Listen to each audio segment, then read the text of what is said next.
Twitch and on YouTube, getting this all set up here, and I'm waiting for my co-host, Lewis King. We've been doing a series of these rooms on EULA agreements. And just to give a little context as to how this came about, how this whole entire process started, we literally have been going through, and since discovering Hi-Ho and going through their user agreement and seeing some of the language and information that was in there, we have really become more focused and interested, if you would, in just the end user licensing agreements that we see in all these different platforms. What they say, what we read, what we don't read, what it means to us, what our rights are, what's being infringed upon, what do we have, what can be monetized, what are we entitled to, et cetera, et cetera, et cetera. There is no one size fits all. Every platform has their own end user licensing agreement, and every platform has their own way of managing it, in terms of ethics, responsibility, accountability, and we have our, portion of that as well.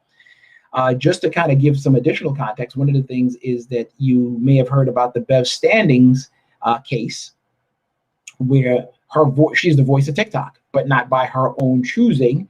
The voice was just taken from some other work that she did. And that became a curious topic. So after going through Hi-Ho and hearing about the Bev Standing case, we figured, okay, well, she's the voice of TikTok. Let's find out more about what the TikTok licensing agreement actually says. And for those of us who may not have read it, we're going to go through some of it right now. So right now I'm sharing on my screen via Twitch and YouTube. If you join us, you can join us at NFTLive.Stream. You can see the actual terms of service, the actual agreement that's there. So Lewis King, my co-host, independent publisher, you want to introduce yourself, sir? Just so people get an idea of who you are and what we're about to do. Yes, thanks. So I'm Lewis King, independent publisher. Just a seeker of information in general. We started talking about these EULA agreements, and they just become an interesting topic to speak about. I'll wait till we get into talking before I give up any more specifics about the EULA agreement. But yeah, I just want to introduce myself. So perfect. So just to kind of set the tone really quick, we looked at the Hi-Ho agreement. There was a lot of language in there about, basically taking your content, using it, and I'm paraphrasing here, and then monetizing it and not really giving you any, compensating, the users for it in some cases. So we're going to similarly go through the TikTok agreement. So up on my screen now, we're looking at just the basic terms of service. So I'm just going to go through some of the generic stuff, and then I'm going to have Lewis take you into the more specific stuff that applies to the intellectual property and what our rights are. So basically you have this agreement is going to be a lot more robust than Hi-Ho because TikTok has been around longer. So just to give you some context. So you have things like the wave of the user. Just kind of move this needle. Okay, so where it starts, the first thing I'm going to say is, unlike Hi-Ho that talks about a worldwide license or a universal license, TikTok is a lot more specific. They have very specific end user licensing agreements, or EULAs, for different territories. So they have US, they have United Kingdom, they have India. So you have a few different ones. They have the accepting of the terms, the changing of the terms, your account with us, access to use to our services. So those are, the basic things that cover, don't misbehave on the platform, that sort of thing. Then we get down to the intellectual property rights, which they have a whole copyright policy that's focused on it. And we'll probably take you through that in a longer, deeper talk. And now we get into the meat and potatoes, what everybody's here to hear about, which is really the content. So the TikTok content, which talk about the software, the images, and the illustrations and what have you.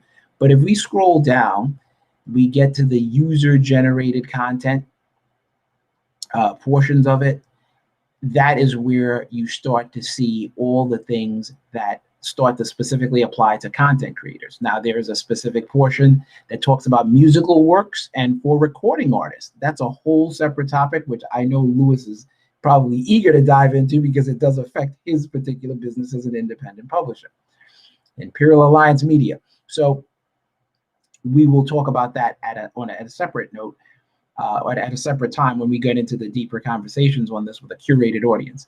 Now we get into the through to audience rights. So I'm just going to read this, and then I'm going to let Lewis get into the wave of rights of user content, which I think is where the meat and potatoes lie. So through to the audience rights, all of the rights you grant in your user content in these terms are provided on a through to the audience basis, meaning the owners and operators of third-party services will not have any separate liability to you or any other third party for user content posted or used on such third-party service via the services.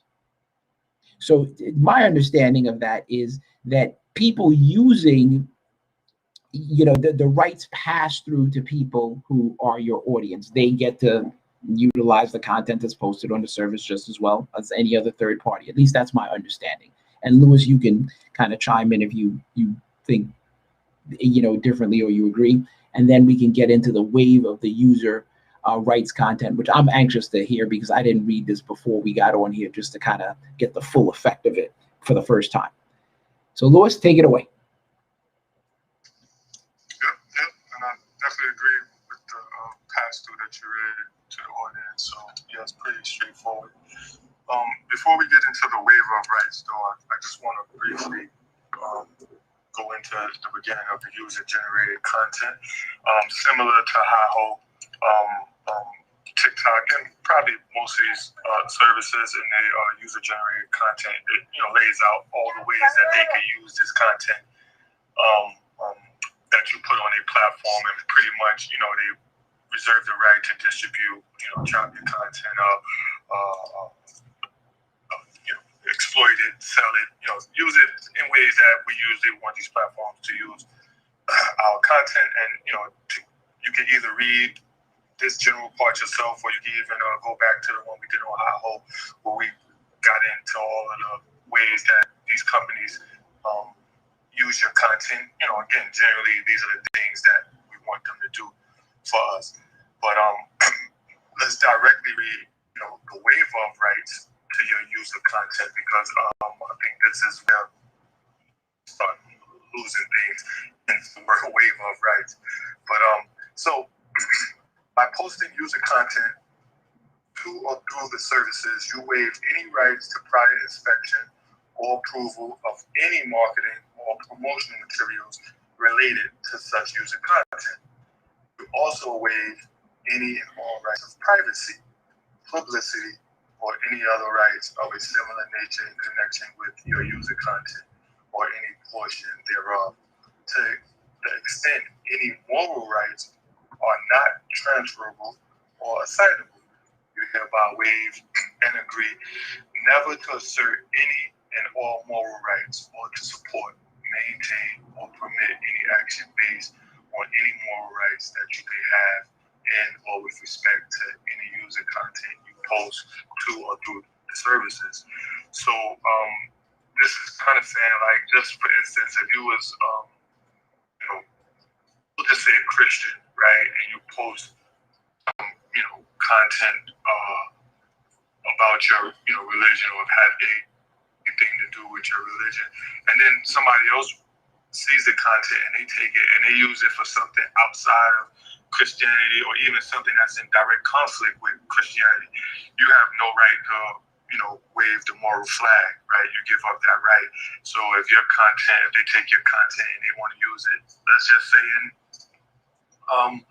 something again that contradicts any morals that you might have, again, you just have no you can't wave the moral flag after you post this content, right? You have have to think about these things before you post it, because there's just no telling what any third party would take this take the content that you posted and use it in a different way. Right. If that makes any sense. It does, and I'm just gonna chop this one piece in here. When you think about the Bev Standings case, where they took and they used her voice, some of the exception she took to it was the fact that they, when someone typed in any information, whatever it was, some of it did go against what her moral beliefs are. Now, this is not based on the end user licensing agreement specifically, but it's interesting that has that contrast, and it has that same, it's adjacent in that same way. It's used how it's used.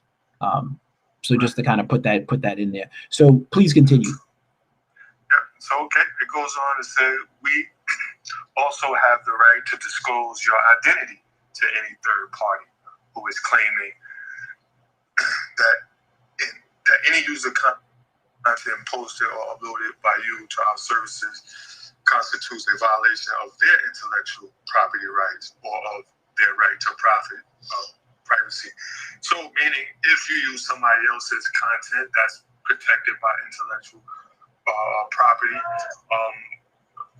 TikTok have a right to disclose your identity. So you can't think you're going to put somebody else's, use somebody else's intellectual property and stay anonymous, because again, once you put this stuff there, your identity will be disclosed. Whether you're using somebody else's intellectual property or not, they have a right to disclose your identity.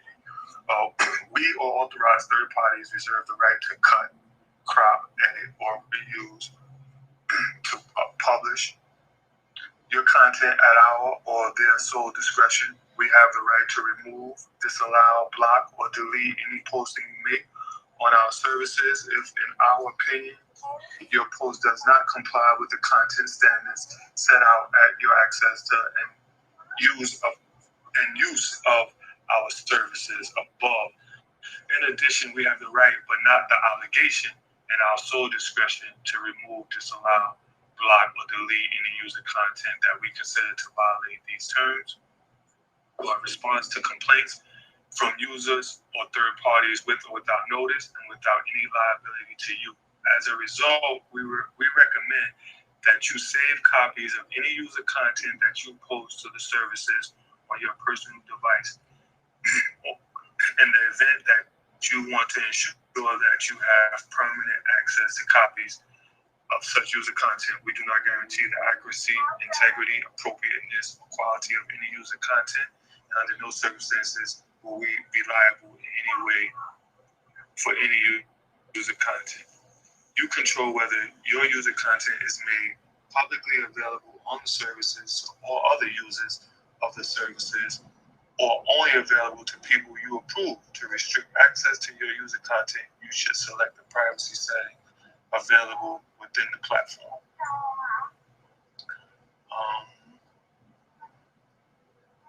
We accept no liability in respect of any content submitted by users and published by us or by authorized third parties. Okay.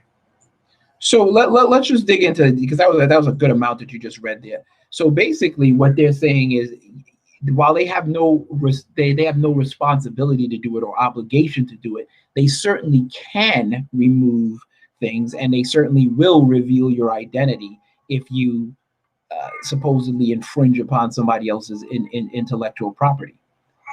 Which is interesting to know, but where do you think the balance is with that? Just to kind of like touch more specifically on that, where do you think the actual balance is? Because on some level, it seems like it covers the issues, while you can't be 100%, and I think they give themselves some leeway to operate.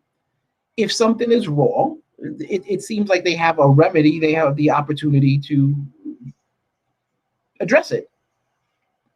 Oh, am I misunderstanding? No, you're not misunderstanding at all, but I mean, absolutely they do have the means and the opportunity to redress it, but from my understanding, most of this stuff is just to protect, the platform from, right? Sure. So, you know, they're not stopping you from stealing anybody's intellectual property. Right. Nor could they, I think. They're just saying if you do, we will. Well, they can. Right. They don't have to allow. They can have things that check and use, like this property don't belong to you. You know. Right. Of course, you know that will take, you know, means and, you know, financial obligations on their part to have the correct, you know, software or, you know, correct tracking mechanisms, you know, similar to YouTube's content ID. So there's ways, and I think when we start talking about the musician and the recording artist piece, you'll know they do have some of this stuff in place. You know, it's just whether they choose to use it. I was just about to touch on that, so I'm glad you brought that up, and that'll be a good segue when we get into that music portion, which I'm dying to get to because I think it's going to be interesting to see the contrast. So, do you want to continue down this road? Let's see what else we got in here. Right. So, I just want to go in right here again and start with this is a very important piece.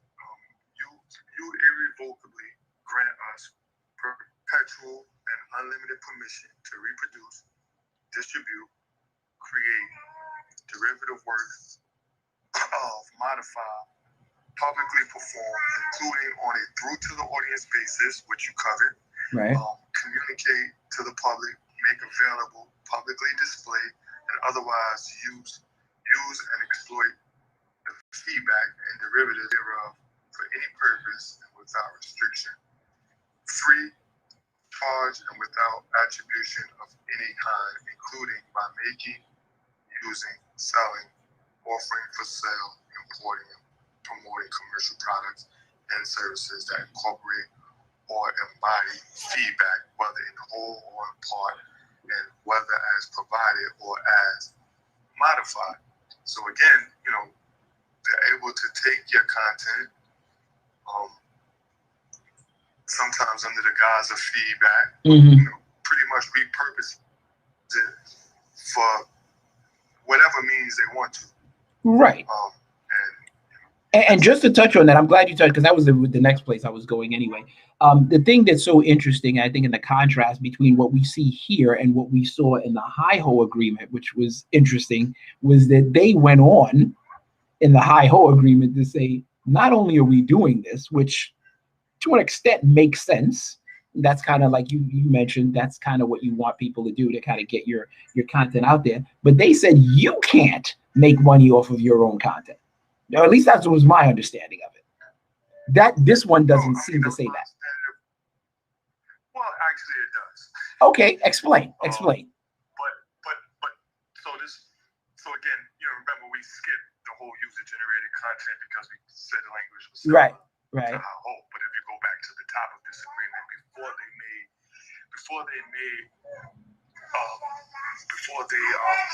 made a distinction between just a regular user and an artist. Right. If you look at that part of the agreement, that's where they go in to tell you. So any user content will be considered non-confidential and non-proprietary. Meaning, right? So right there it tells you that any user content is considered non-proprietary, meaning, you know, it's not proprietary to you. It's your content, but it's not proprietary to you. You must not post any user content on or through the services or transmit to any user content that you consider to be confidential or proprietary. So if you think it's confidential or proprietary to you, they tell you don't post it here. Well, that piece I get, but like I want you to touch on this specifically.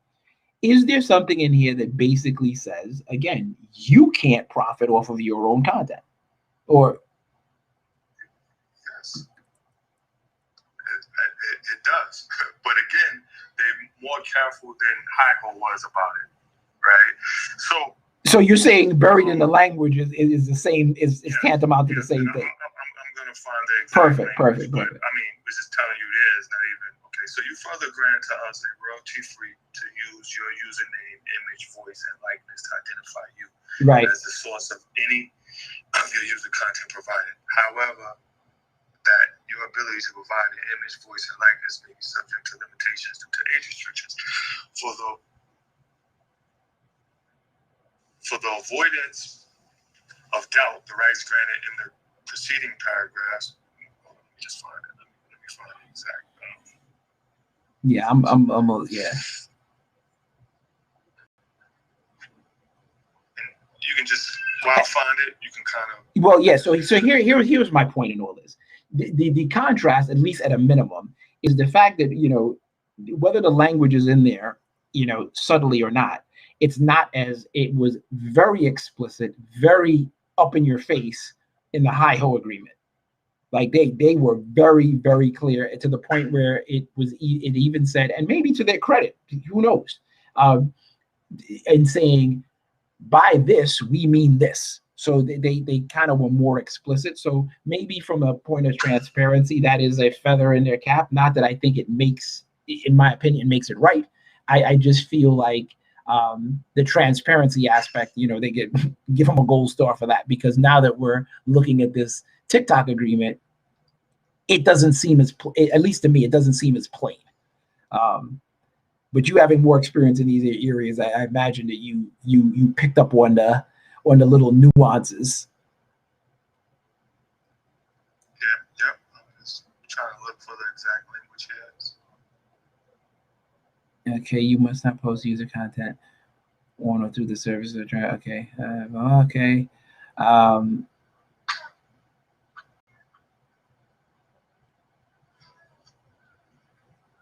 Yep. If you only own the rights in and to a sound recording, but not the underlying musical works embodied. Okay, this is the sound recording part.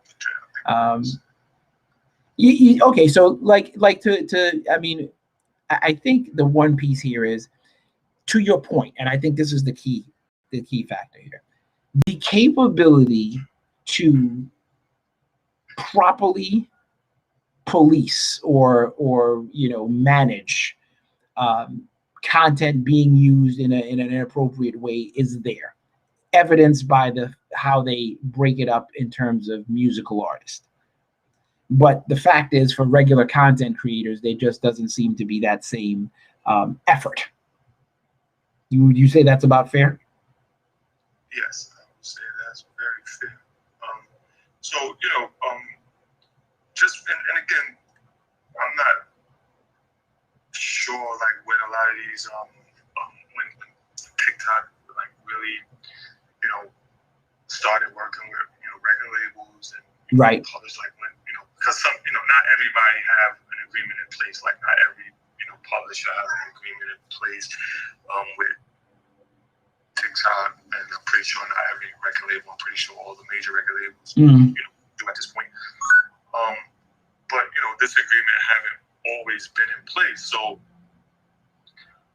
I'm pretty sure the record label people had to fight, you know, for this, and you know, it's just a lot of other, you know, industries, and just thinking about voice, right, that don't have this protection.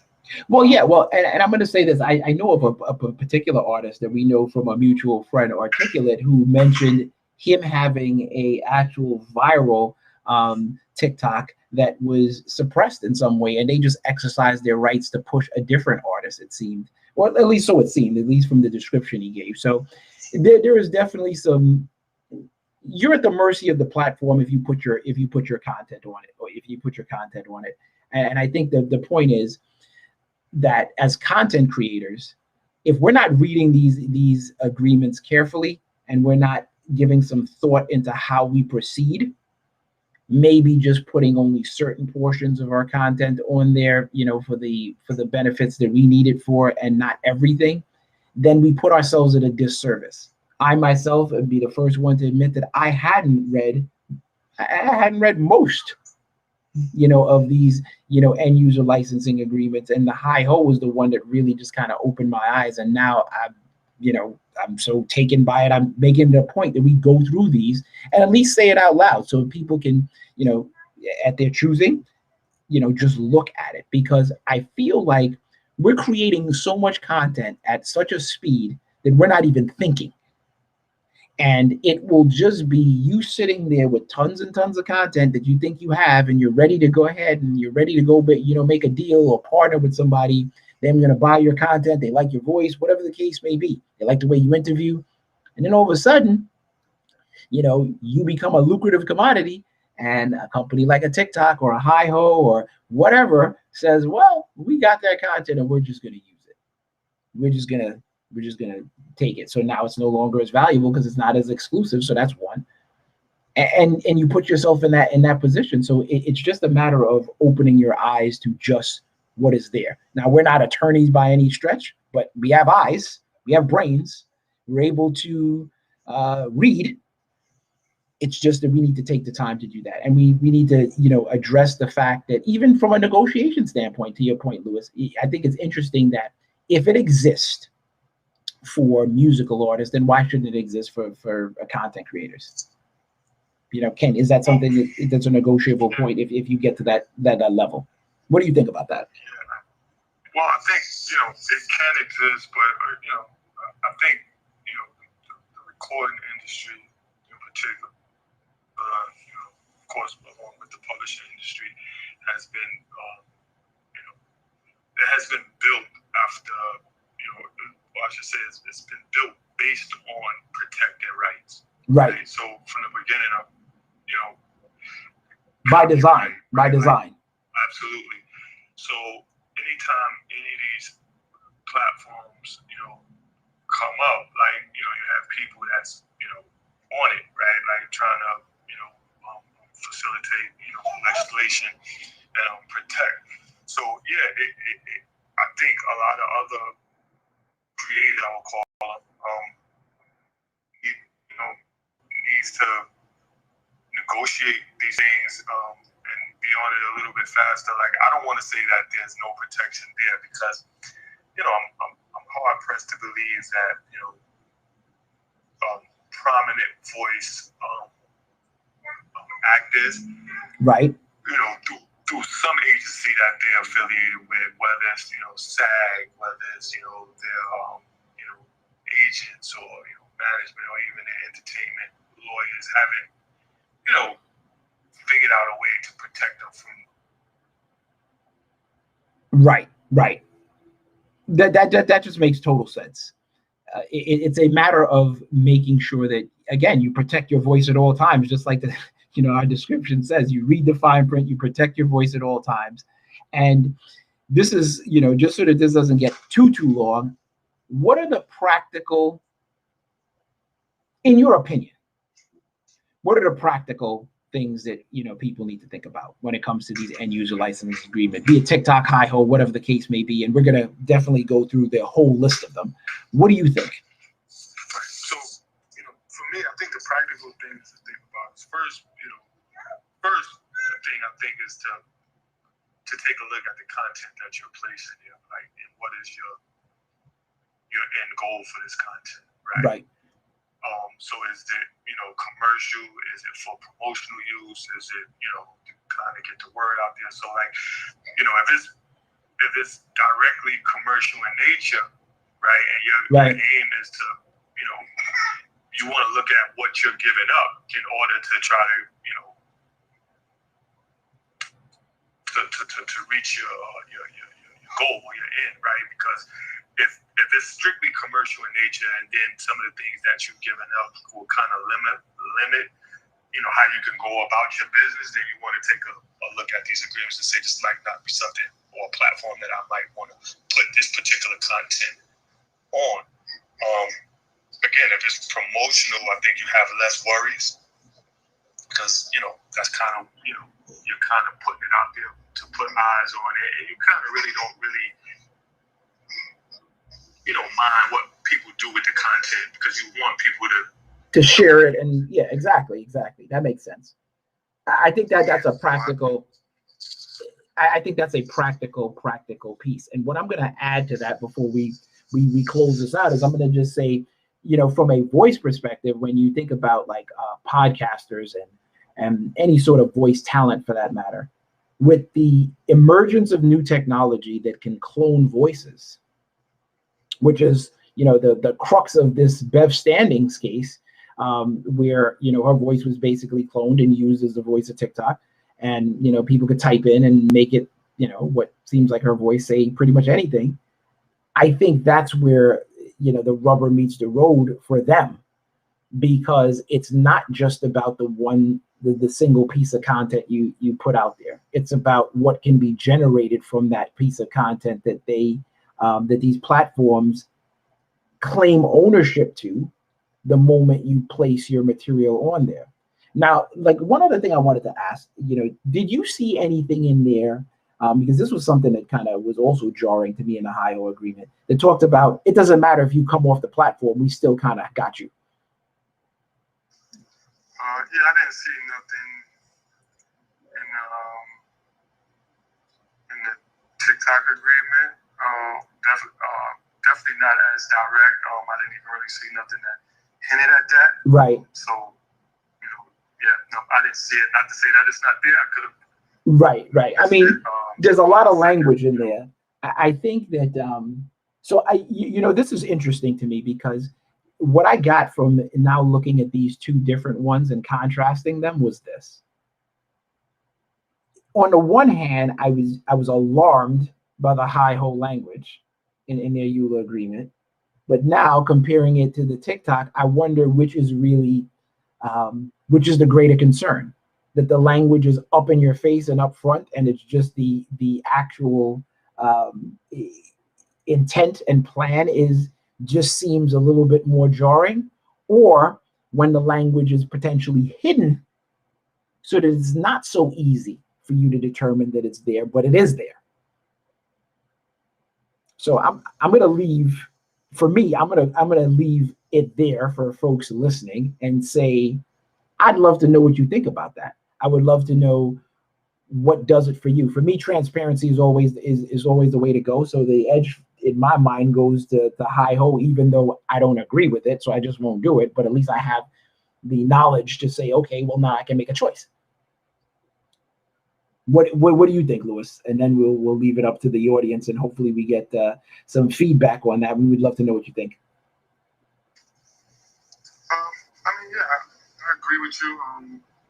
So I think it was very up in your face. I would rather that, because at least I know it. I wouldn't say TikTok didn't have what they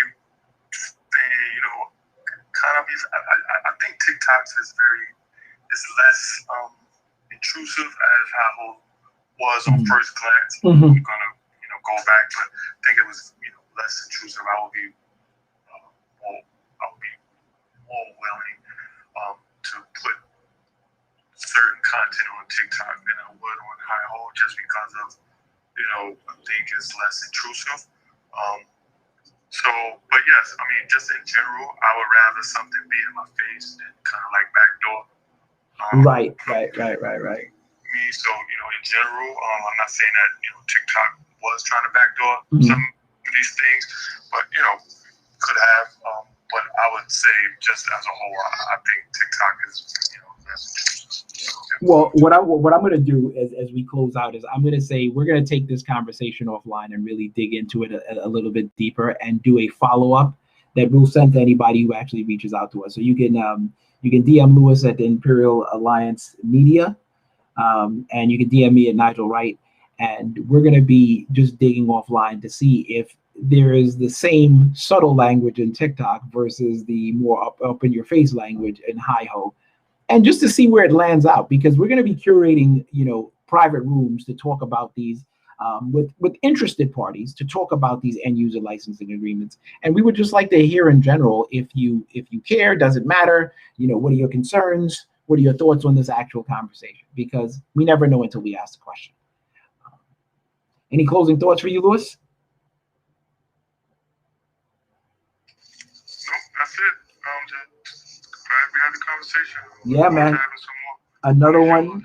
Yeah, another one in the books. I don't know which one is coming up next, but you can look for it in the Clubhouse scheduling and or on Twitter. And until we talk to you next time, I'm going to say this. I mean, read the fine print. As the title states, read the fine print. Protect your voice at all times. I'm Nigel Wright, Voice CEO and Gratitude Champion, and I appreciate you spending the time to to talk with us and hopefully give us your opinion, because we would love to know what you think. Until next time, peace.